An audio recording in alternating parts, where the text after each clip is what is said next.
Mohsin has a rare genetic disease which is gradually destroying his body. He was born with it because his mother and father are first cousins. More than half of British Pakistanis marry their first cousins.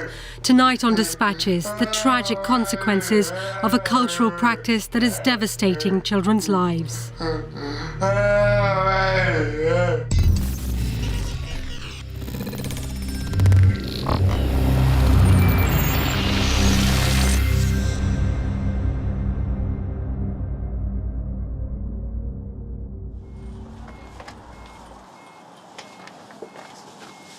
Mohsin Akhtar is 17 years old and lives with his family in Bradford. He's the second of 6 children. He's blind, he can't walk properly and needs round-the-clock care.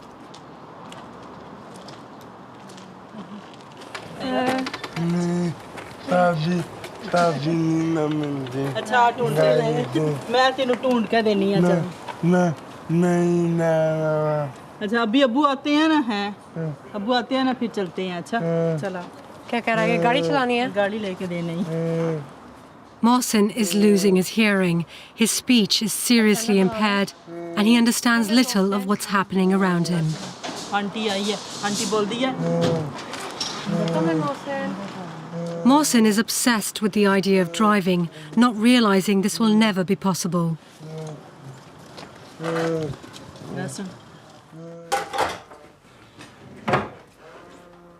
Mohsin's younger sister Hina is 13.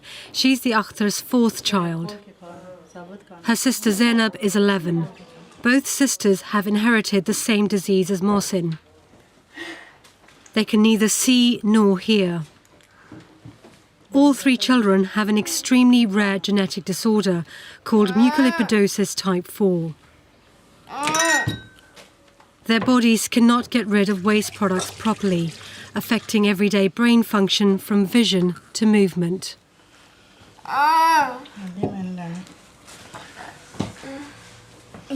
क्या लेना है तो ये खानी है bread खानी है ये खानी है दोनों बिल्कुल ही ब्लाइंड है इसको थोड़ा सा लाइट ऑन और ऑफ इसको पता चलता है ये तो मेरे ख्याल ऑलमोस्ट हो चुकी है blind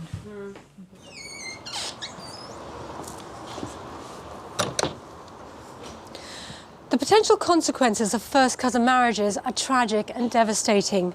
My grandparents are first cousins. 5 of their daughters died in childhood and 3 of my uncles were born deaf. At the time, no one knew why because the facts were not known. Today, the medical facts are established, but the practice continues. Here in Bradford, where the Akhtars live, 75% of Pakistanis marry their first cousins. Anywhere between 4 and 10% of the children in these families will be born with genetic abnormalities. And these illnesses are often fatal. 1/3 of children with diseases caused by recessive genes will die before they turn 5. The disease affecting Mohsin, Hina and Zainab is the direct result of their mother and father being first cousins. Both parents carry the recessive gene that has caused the children's disabilities. If they had married outside of the family, there would have been only a tiny chance of their children being born with the genetic disorder. But in the case of the Akhtars as first cousins, the odds narrowed dramatically to a 1 in 4 chance that any child they had would be born with the illness. In the event, 3 of their 6 children were born with the disease. Fatima is the youngest and healthy. She's 7 years old and has had to watch her siblings deteriorate over the years. So what's it like having 2 sisters? Is it fun?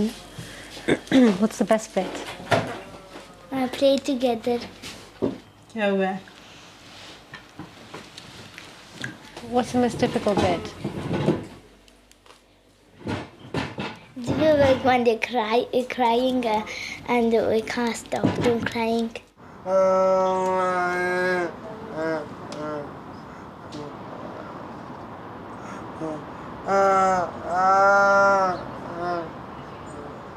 तो upset इतना क्यों होता है? नज़र नहीं आता ज़ाहिरी बात है कि वो चाहता है मैं जिस तरह इस उम्र के बच्चे होने चाहिए वैसे वो सोचता है ना कि मैं गाड़ी चला सकूं, मैं जिस तरह बच्चे बाहर जाते हैं लेके गाड़ी, ऐसे वो करता है ना, उसका जहन ये एक बात कबूल नहीं करता कि मैं ब्लाइंड हो चुका हूँ। How do you feel? बहुत दुख होता है क्योंकि ये बच्चा बहुत नॉर्मल था।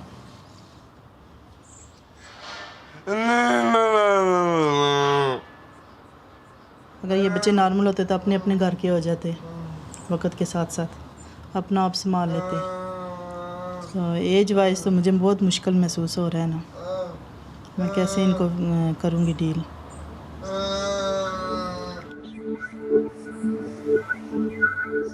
Over in Birmingham, home to one of the largest Pakistani communities in Britain, 50% marry their first cousins. The children born into these families are 10 times more likely to be born with recessive genetic disorders. And 1 in 10 of those will die in infancy or suffer a chronic disability. Doctors in Birmingham have grave concerns about cousin marriages, or as they call it, consanguinity.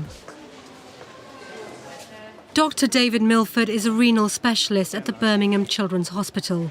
He says the problem is on the rise. What kind of impact of first cousin marriages have you seen in this hospital? In my own specialty, which is children's kidneys, we've seen from national data, comparing figures from 2004 to recent figures 2008, 2009, we've seen that the proportion of consanguineous relationships with genetic disease, we've seen that increase from about 17% to 21%. So certainly in our own very small specialty area, we have seen a change. Most of the consanguineous marriages are within Muslim, Pakistani and Bangladeshi families. So for us, it's wherever populations of those origins, where they are concentrated, that's where we see the highest amount of genetic disease. What kind of pressure do these cases put on the resources that you have?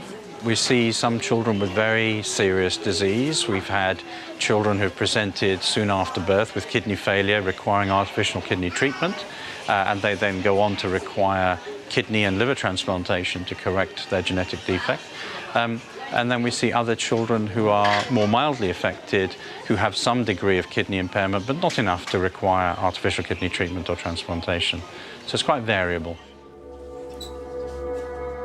A major report published in 2008 shows that 1/3 of all children suffering from rare genetic diseases are British Pakistani, yet they only make up 1.5% of the total population.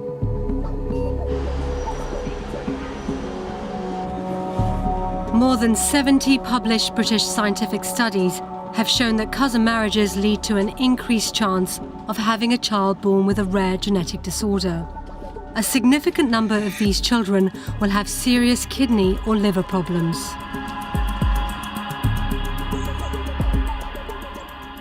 As you can see, I've got a lot of medicine there. There's a carnitine, Alphacon. I've got 2 of them daily. And these are one of the other day. That carnitine, I've got that day and night. And then I've got some more there. They're basically all for the liver, basically. Azmat Mahmood lives in Nelson, Lancashire. He's 17 years old and lives with his mum, Parveen. God, I smell these medicines really bad. He has to take a powerful cocktail of medications to help him get through his day, sometimes as many as 11 tablets at a time. He has a rare genetic condition called propionic acidemia. He lacks an enzyme that breaks down protein in the body. Yeah, you only have them in the morning. Yeah, 1.5. Azmat was diagnosed at 15 months old and was one of the youngest children in the UK ever to have a liver transplant. And that's it. Right. And put them back. And there I've had my medicine and I'll just have water. These medicines are like strong, so it can make you a bit hyper sometimes. So a lot of medicines I've got to keep. If I don't have them, then I can feel a bit weird sometimes, not myself. So it's important that I have them. When Azmat was first diagnosed, his doctors told Parveen that his rare liver condition was hereditary. By marrying her first cousin, she and her husband increased the chances of passing the disease on to their children. So after his transplant. Oh, bless him.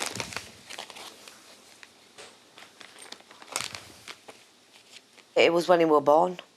Just he wasn't drinking his milk and things and he was lethargic. Sort of did some tests, you know, that's when they found out when there was something not right. Well, at first they said there was no cure. And then, because I kept pushing it, whenever time I went to the clinic, I said, there must be something you can do. And they said, well, we can try a liver transplant, but it's not 100% guarantee it's going to work. Azmat's rare condition is progressive and his body is slowly deteriorating. This one's more weaker. It's just like wearing out. I don't know what to do if it is, but it started getting worse. Like, you know, like you have pains and stuff, and that, as you can see, that's a bit smaller. This arm's a bit smaller, but whereas this feels more stronger. Like sleeping and stuff, when I was sleep on the side, it could hurt sometimes. Like my mum has to massage it all the time. Oh, that's sweet, isn't it? Thanks. Did you make it yourself? Yeah, I made it myself. Did you manage? Yeah, I managed to make it. I made it. Oh, cool. Yeah. They haven't been doing liver transplants that long in children for them to know how long it will last. But I try not to think about that.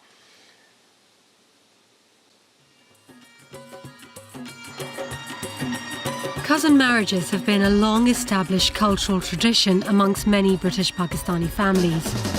But it's not just within this community. In the past, the British royal family married their first cousins too. Today, though, it is mostly Pakistani, Bangladeshi, and some Middle Eastern and East African families that continue the custom.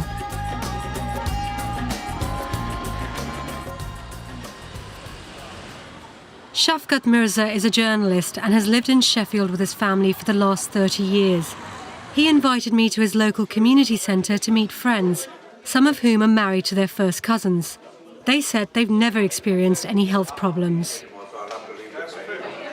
Is it a good patch? Oh, yes. Tell the stories. In Sheffield, we've got about a population of about 25,000 Pakistanis living. What's your view about cousin marriages? For 800 years, we prefer to marry within our families. May not be the first cousin, maybe the second cousin or third cousin, but we marry. I am married for last 25 years successfully with my first cousin, and I've got 5 children. And thanks to Allah subhanahu wa ta'ala that they're all fine and well. I'm married to my first cousin. You know, I've seen many benefits of it. You're in the same circle of relatives as your partner, and they have a real understanding and often probably go that extra mile. My wife is my mother's sister's daughter. Yeah, we are cousins, but you know what I mean? Allah subhanahu wa ta'ala thanking my children, all 3 are healthy. So would you encourage your children to marry cousins? If they want to. Shafkat has been married to his first cousin Shazia Khanum for 35 years. Ah, mangoes.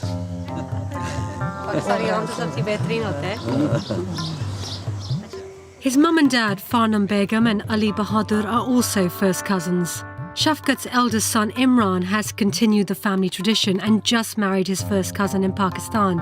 That's 3 generations of first cousin marriage. तो फायदा क्या पड़ता है cousin से शादी करें तो?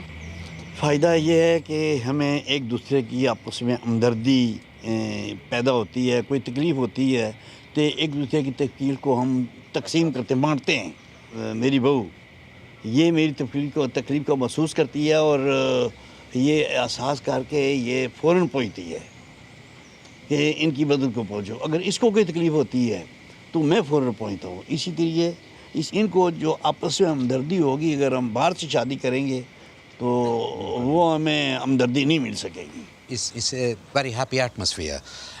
For example, at weekends, all the families get together at this house, and we call Dad's house like White House. You know, everybody is called into this parliament, and they would have food together, they would have chats together. आप भी ये बात मानती हैं? जी हाँ, जो इसके बहन भाई हो ये पहले मुझसे प्यार करते हैं तो इसी की वजह से ज़्यादा करते हैं। हम उधर जाते हैं तो हमारा जो घर है उधर मुझे जाने ही नहीं देते। वो बोलते हैं इधर ही रहें हमारे पास, हम आपका देखभाल करेंगे। क्या ज़्यादा मोहब्बत प्यार होता है ना, अगर कुछ बोल भी जाए ना जो बड़े हैं तो इतना महसूस नहीं होता, क्योंकि हम रिश्तेदारी ऐसी होती है, बहन भाई होते हैं, उनके अगर औलाद एक दूसरे के घर शादी हो जाती है। We haven't seen any negativity in it, so therefore we are all for it. Although between 4 and 10% of the children of first cousins are at a high risk of recessive disorders, people who support cousin marriages say this means that 90 to 96% of the time the children will be healthy. People outside the Asian community or the Pakistani community would say, well, why would you want to marry a cousin? You know, there are health risks, and also, you know, look outside. They won't quite get it. You know, they see it a completely different way. My answer to that would be, why wouldn't you want to marry a cousin? So, not why would you, but why wouldn't you? I mean, all right, there's the points of the health risk, but then there's the advantages where you know the family. My children had no biological disadvantage because we are first cousins. And so by the way, our parents were first cousins. I know, as well. she was telling me earlier. So both your parents are first cousins. And we are first cousins. You're first cousins. So why wouldn't you ask your children, or why aren't you encouraging I would children? no. I would not stop them. At least 5 research papers show cousin marriages are on the rise in the UK and have been increasing for the last 3 decades. On the streets, though, we found quite a number of British Pakistanis who thought the practice was wrong and suggested that young people only went along with it because of family pressure. I personally think it's wrong, do you know what I mean? Like, everything aside, right? But first cousin marriage, it's a bit wrong. I think it's a bit incest, to be honest. When it comes to sleeping, you think, no chance, I can't do it. But it's just like sleeping with your brother, do you know what I mean? And it's just horrible, that is. So what kind of pressure do you think there is on people to marry their cousins? Blackmail. I think it's... Mother goes, oh, I'm gonna, you know, we call it drama bazi, where they'll say, you know, better please marry the girl, please my izzat, which is my respect, my honor is on it. Well, most of the cousin marriages are forced marriages. I mean, to be honest, most of the girls get forced into it, or most of the boys get forced into it. Dad will come home and say to your sister, right, so and so, you're getting married to. Why? Because he's your cousin's brother or something like that. And then the girl has to say yes. I mean, she's got no other choice, has she? When you say forced, you mean that like they want physically forced? What's the word? Emotionally blackmail. Yeah. They've been told, oh, we're your parents, we did all this for you, blah blah blah. We came to this country, blah blah blah. And now now you can't do this for us. It's your turn now. We've done our bit. Have you guys ever been in that position? Not yet. Hopefully not.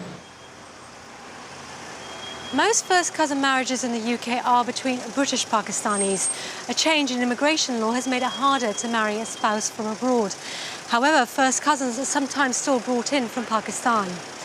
The government's forced marriage unit says they deal with 1,500 cases a year. Half are linked to Pakistan.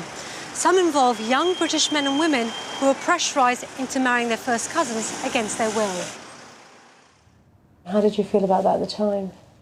Really angry because I wasn't asked.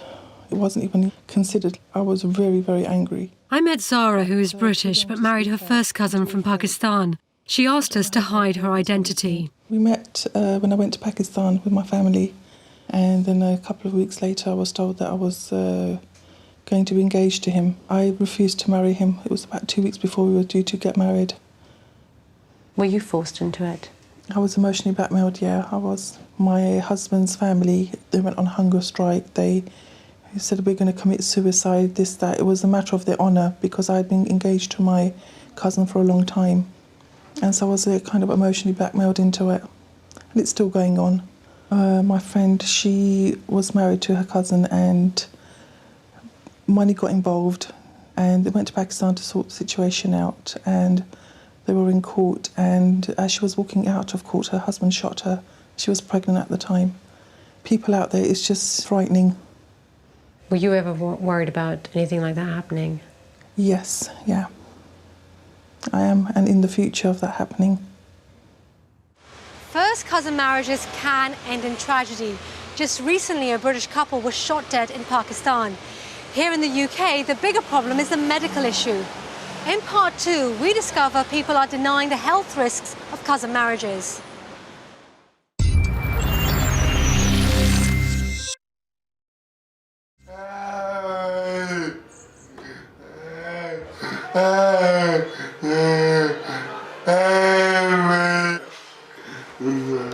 In Bradford, at the Akhtar family home, life is unbearably difficult. Mohsin feels constantly frustrated. His two sisters, Hina and Zainab, are unable to look after themselves, and their sight and hearing is getting worse. Their parents find it hard to come to terms with the idea that as first cousins, they pass down a gene that caused their children's terrible disabilities. What has the doctors actually told you about this? You told you that it could be anything to do with the fact that you two are first cousins? Yes, they told this is a genetic disease, but I don't think this is right, but they told us. My other brother, he got married with her sisters. He got 5 children, all of them perfectly right. There's no disability with them. मैं तो कहती हूँ अगर हम शुरू से इधर होते तो मेरे बच्चे इस तरह होने नहीं थे. बच्चे नॉर्मल थे शुरू से, और उनकी जो रूटीन थी बच्चों की वो ठीक नहीं थी कि हर वक्त बीमार बीमार बीमार डॉक्टर के पास जाना, चक्कर आ रहा, डॉक्टर की दवाइयाँ दे दे के तो बच्चे इस तरह हो गए हैं, क्योंकि बच्चे बिल्कुल नॉर्मल थे. मैं तो अभी तक मुझे यकीन नहीं आता कि मेरे बच्चे इस तरह हो चुके हैं. क्या ब्लेम करना, बस ये हमारी किस्मत में था, ये आजमाइश. Some families call it fate. However, doctors are in no doubt about the cause. While an average children's hospital will see 20 to 30 different recessive genetic disorders over a decade, in Bradford, one children's hospital alone has seen 165. Consequently, Bradford NHS Hospitals Trust has initiated one of the world's most comprehensive studies, looking at the health of 14,000 babies over the next 20 years, at the same time establishing the full medical consequences of cousin marriage on children's well-being. Professor Marcus Pembry is a former government advisor on genetic health and a clinical geneticist. For any particular gene, you get 2 copies, one from your mother and one from your father. If you have a single defective gene, or mutation as we call it, there's no outward manifestation. And this can just be passed from parents to children to children to grandchildren with no effect. It's only when both parents happen to be carriers, and then there is a 25% chance that a child would get the double dose. They have no normal gene and they suffer from the disease. First cousins share grandparents. And if you imagine that a rare recessive mutation, single copy in one of the grandparents, there is then not unusual for it to be passed on to both grandparents' children and then on to their offspring, who are the cousin. On average, if you're a carrier, then there's a 1/8 chance, 12.5% chance, that your first cousin would also be carrying that gene. Azmat helps out in his mum's school and baby wear shop. When he's not at college, he works on the shop floor, deals with customers and mans the till. I'm very protective over Azmat. He's more like I would say, a 14-year-old than an 18-year-old, mentally, you know. It comes with me, you know, when he's on holiday, he comes with me to work, yeah, so I can keep an eye on him and things. I've got tired to get up every time because customers are always on the side and then when they just put them back, so you've got to sort them out. There's somewhere to do anyway because I get bored because instead of just standing on till all the time. Despite what Azmat's mum has been told about the cause of his illness, she struggles to accept it. I don't think there's anything wrong in first cousin marriages because it's all culture and it's the norm, really. But having said that, it did put me off having more to my ex-husband now, but, you know, because I couldn't go through that again, having another child with the same problem. The thing is, though, it's not guaranteed that it's going to happen, though. It's like high risk, it's 1 in 4, but it could be, like, if it's 1 in 4, it's like 3 could be okay. Yeah? Just think it was one of those things. Because my daughter, she's fine. Yeah, what's that? What have we bought? Azmat's older sister Syra also lives at home and helps out at the shop when she can. When I was young, I couldn't understand, well, why was I born perfectly fine and stuff, and my mother had a condition and things like that. A lot of families think it's just luck. Yeah, the luck, you know, the way it's meant to be, or God's will, as they say. That's how it is perceived, I think.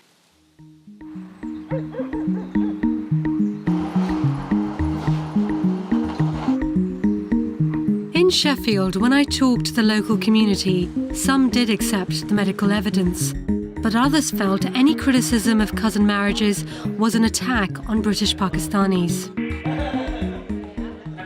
The community does feel that it's being targeted all the time at the minute, whether that be through the prevent agenda, forced marriages, first cousin marriages now, and the community is like battening down its hatches and not wanting to engage, not wanting to, share their experiences, and it does feel like, we're drowning in all sorts of attacks here. I don't see any reason, any high prevalence of a particular disease in Pakistan where people have been marrying from centuries with the first cousins. It's scientifically, there's an evidence that, children are being born with disabilities from first cousin marriages.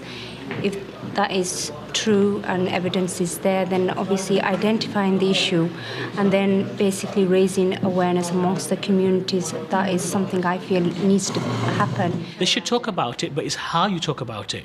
You should make it a general thing rather than target it at a certain community. People in the community are going to hold their hand up and say, oh, us again. Cousin marriage is really, I think, it's about time that we should really seriously to think about that, because our coming generation, they are suffering. The consequences of cousin marriages are a major public health issue. It costs the NHS many millions and has huge implications for other services. A government study shows that British Pakistanis are 3 times more likely to have children with learning disabilities than the general population. And it costs nearly £250,000 a year to care for each child. So what are politicians doing? We approached 16 MPs with a significant number of British Pakistani constituents for an interview. All of them declined. We also asked 30 MPs who represent these communities to give their views on a survey. Only one, who wanted to remain anonymous, replied. He didn't answer the survey but told us it is a subject which evokes very strong emotional responses. And anybody seeking to raise a subject, even by way of giving professional medical advice, runs the risk of being attacked by individuals who have their own agenda, often political. Why was it received so badly? One politician who would talk to us was former MP for Keighley in West Yorkshire, Anne Cryer. She's been criticised in the past for trying to discuss the health problems caused by cousin marriages. Do you see it then, first and foremost, as a public health issue rather than an issue about the community that one has to tiptoe around? It's a public health issue, and we deal with public health issues by raising awareness, by talking about the subject, such as obesity, such as drug addiction, such as alcohol. But for some reason, we're told that we mustn't talk about cousin marriages because this is a sensitive issue. Now, I think that's absurd. We have to talk about this issue in order to find solutions. And you're a lone voice, a lone public voice willing to talk about this. Why are there so few politicians prepared to come forward and say, look, we need to tackle this? I think it's fear that they'll be accused of either racism or demonisation or whatever, and therefore they keep their head below the parapet and don't say things on this issue. It is partly about getting votes and securing those votes and not offending the leadership of these communities. One Birmingham councillor backs the idea of open discussion. Salma Yaqub believes the key to tackling the problem lies in the way you talk about cousin marriages. Why do you think it is that people feel so stigmatised? Why won't they talk about it? It's just far too sensitive.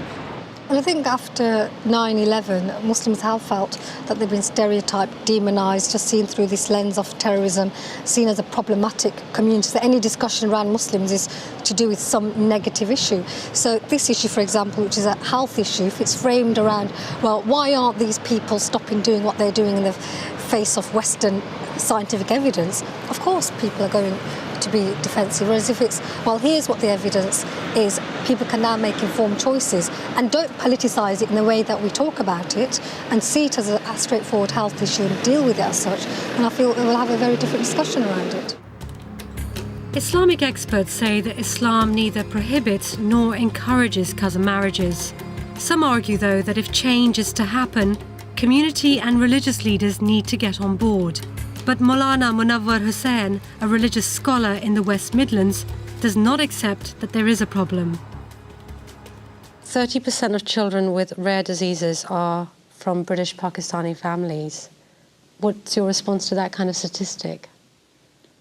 I will ask, what is the percentage in other communities? But Maulana, doctors are saying that there's a link. Families who are suffering from this, who are first cousins, who are British Pakistani Muslim, are saying there's a link. The specialists in this area are saying that there's a link. Why are you not accepting that? Well, I don't have any knowledge in that regard. Look, I have a whole, reams and reams of evidence here, scientific evidence that proves that there's a link, and you're still denying it.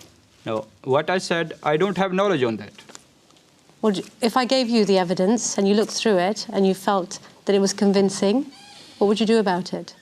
I don't think I will be able to do anything on that regard. Islamically, I do not see any problem getting married to the first cousin. Maybe not Islamically, but medically there's a problem. Why we are talking about only the Islam, Muslims getting married to first cousin, then if we find the same problem in other communities also, then it is equal. So it is not because of the first cousin marriage, so it is a normal case. It is because of the first cousin marriage. It's just not necessarily because they're Pakistani or they're white or they're black or they're any other ethnic group. It's because they're first cousins, and that is a much higher occurrence of that happening within the Pakistani community because there's a tradition of marrying first cousins. Okay, well, as I said early on, I don't have any research on that topic, so I won't be able to say anything on that. Well, if I give you this research and you look through it... So, well, I wouldn't mind looking through it. And if you were convinced by it, what would you do about it? I will decide after when I am convinced. We sent him the medical papers and haven't heard back yet.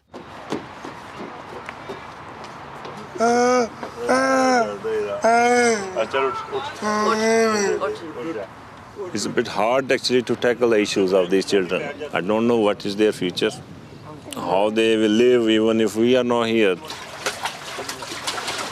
In part 3, we ask if children like the Akhtars are paying the price of political correctness because health workers and politicians are afraid of being labelled racist. Difficult life.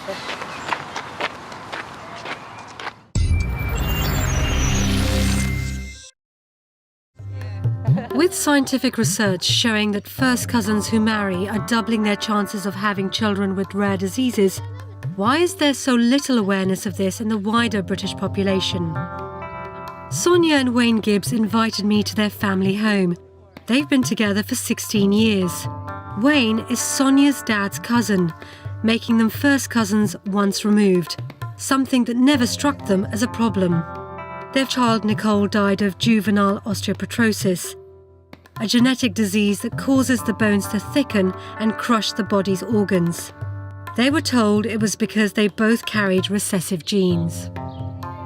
So as a parent, to sort of go from having what you thought was a perfectly healthy, normal baby, how did that feel? Upsetting. Horrible. Feel absolutely helpless because you know there's just not a thing you can do. Did you decide to have a third child? Was that planned? Well, we went through, obviously, genetic counselling, what they call it, because obviously we wanted to know, can we have any more children? For that test for you was absolutely essential. It was, yes. It was vital. Yeah, it was vital. There was no way we was going to even, have another child if there was no test out there that could help. And obviously I just would have stuck at Nathan and that would have been it. So, and now you've got two very healthy kids. I've got two very healthy boys. Do you think that people who are cousins and are thinking about getting married and at some point having children, do you think they should test themselves at that stage? Definitely, absolutely. It will save them so much heartache in the long run. At least then they know that they are going to have a healthy child. For couples like Wayne and Sonia, going through genetic counselling helps establish risks and offers possible solutions. The option of a termination or IVF to implant a healthy embryo. But only 40% of genes causing recessive disorders can be tested for, meaning that genetic counselling has its limits. And yet, there is no national public health campaign about cousin marriages. The risks are not taught in schools, and there is no government leafleting campaign in hospitals or doctors' surgeries, as there would be about other diseases affecting children. The last big campaign on cousin marriages was 13 years ago in Birmingham, when the health risks were brought to public attention.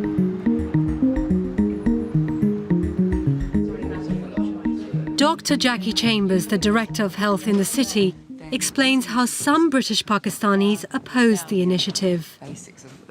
What was the reaction to your campaign at the time? Well, I think the reaction was quite mixed. We did get some support from some religious leaders and from some communities. And for about 2 years, we were, within the context of promoting healthy mothers and healthy babies, getting some awareness of the message about the additional risks. We found out subsequently that there was also quite a hostile undercurrent. People were tearing up our leaflets, and they were also putting counter messages across in terms of what was seen as an attack on those communities. With the campaign provoking such a negative response, it wasn't repeated. Now normal practice is to advise individual families most at risk, rather than high-profile national health programmes discouraging cousin marriage. Professor Marcus Pembry feels that targeting families individually, rather than issuing national public health initiatives, is the way forward. You are against the idea of it being a public health issue, but many people we've spoken to, many doctors and people who work with local authorities, say that the cost of the NHS is absolutely enormous, and therefore we need to make it a public health issue so as to reduce the problem. Of course we have to tackle it, but it's not like smoking, where people want to smoke and the public health campaign is trying to stop them smoking. These families don't want to have children with these diseases. We're all on the same side. They just need help. They're not going to change their cousin marriage straight away, because it's part and parcel of their community, and their community is very supportive of them. What they want is help with these specific genetic disorders. And with the new technology, where if there's political will, we're not wanting the politicians to say things. What we want to do is to understand that we need funding for the services that will provide genetic counselling. In Birmingham, they're introducing a new system. A confidential register of families most at risk of recessive disorders is being drawn up. They will be offered counselling and genetic testing, which is hoped will reduce the number of children born with disabilities by half over the next decade. If it works, the plan is for the government to roll this out to cities such as Bradford and London. However, British Pakistani doctors at one GP practice in Birmingham have set themselves apart from other health professionals by openly discouraging cousin marriage. Their surgery is one of the few in the country to take this radical approach. At the same time, they've introduced genetic screening and testing for common blood disorders, such as thalassemia, for all of their patients. Really, I just wanted to speak to you again and talk to you about thalassemia and the transmission of... Today, Dr. Rizwan Al-Adina, himself a British Pakistani, is genetically counselling Kulsum Harji, who is originally from East Africa and married to her first cousin. Kulsum is a thalassemia carrier. She has one healthy baby, but wants more children. So you would either pass on the normal one or the one with thalassemia, and same with your husband as well. Yeah. So in terms of combinations, this is the dangerous combination when the child has both thalassemia gene, and that child would be a thalassemia major child, but that is 1 in 4 chance. Yeah. Okay. The other possibilities are the children being carriers, which is... Helping patients make informed choices is a priority for Dr. Al-Adina.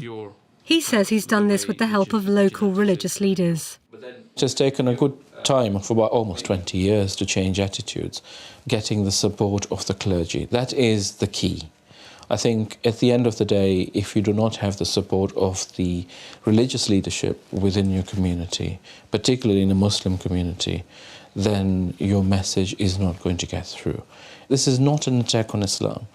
It is not an attack on Islamic principles or its fundamentals. It is merely concerns from fellow Muslims regarding health risks. It is fine to marry your cousin as long as you know the risks that you're taking and as long as you get yourself tested and you're not in an affected partnership. But then, if you look at the amount of genetic illnesses that there are actually there, you can't test for everything.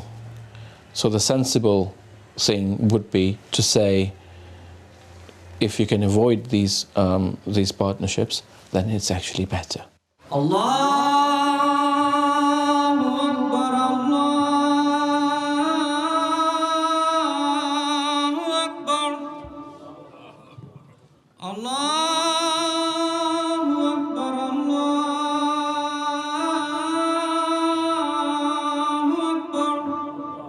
We can do marriage with first cousin. According to Sharia, it is clear. I myself marry with my first cousin, my two brothers also, and many other people in my audience. But the reports are in favor that first cousin marriage is the result of disability children. So these are the reports which they showed me. I agree with them. Okay. Imam Sadiq Qureshi is the director of the Minhaj al-Quran International Mosque in Forest Gate, London. He's married to his first cousin and has two daughters. One of his children was born with a form of inherited deafness. The other suffers from a rare recessive disorder called marble bone disease. He regularly tackles health issues in his Friday sermons and isn't afraid to talk about cousin marriages. It's very clear, cousin marriage is permissible in Islam. It is not, you can say, you must do that or you must not do that. These are the suggestions, guidelines. So what would you say, based on your personal experience, what would you say to the people who come to this mosque? I must say, as a religious scholar, that people must think on this issue and people get awareness. People must learn, go to the GPs, go to their consultant, and they must learn about the couple. They are intending marriage with their cousin. They must think before they are taking their decision. If they feel any symptoms, any genes, okay, so they must test themselves before marriage. Okay. In future, might be they get a big situation. Now, in this country, there are many facilities, so they must go for the test, and then that will be better for their future. According to Islamic viewpoint, this is the big jihad. To bring the healthful society, it is the big jihad of this time. Azmat and Mum are at the hospital for his latest checkup. Come on, let's have a look now. That's what it is. Right, 156. So he's about 5'2". He is 5'2". The doctors need to see him once every 6 months to monitor his health. This time, the news isn't good. Come on, nice to see you again, Azmat. You okay? Have a seat. Well, when I'm playing with my friends, I get tired easily. My legs get tired easily. Your legs get tired easily. Both legs? Yeah. I've been having pains in my arms. Yeah, It's been carrying on. It's gone like more weak, I feel. Then it closes and it's hard to open sometimes. So it closes by itself, does it? Yeah, it goes like pretty tight, and then I'll go like down that stretcher. Okay. I couldn't see any fasciculation before, so. There's no fasciculation at all, is there? No. Put your hands on your hips for me, can you? It starts hurting when I do that. I'm sorry about that. Just put your hands on your hips. My granddad tells me to have plenty of milk. Does that help? Yeah. Certainly does. Just put your head straight like this. Can it get better, or does it take time? What, the arm? Yeah. I think it's hard to know. We haven't managed to completely explain why you've had this trouble. We wouldn't claim it in any way to have a complete cure or treatment for propionic acidemia by now. Right, so you still haven't found a cure for it? No, because it's a genetic disease that in a way affects every cell in the body. Oh, sorry. You okay? You all right? Yeah. Come see what I'm doing. During my time making this film, I've seen firsthand the benefits of cousin marriages, but also its tragic consequences. One medical study estimates that nearly 700 British Pakistani children are born with serious disabilities every year. If this was any other health risk in the UK, there'd be a huge national campaign to raise awareness. Until this happens, many more innocent children will be born to lives of unimaginable and preventable suffering.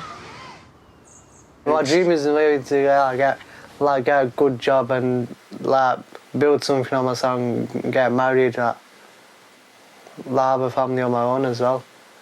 It's if you marry your cousins, it can always work out, because if you're marrying someone, you could have a disease because you don't know what that other cousin's got. So it's important to say if they have kids, you don't know if that, say if that cousin's got a disease or something, how that kid could be born, because some can be born different, can't they? So it's important that you think who you're going to marry. Marrying into family is not always a good idea.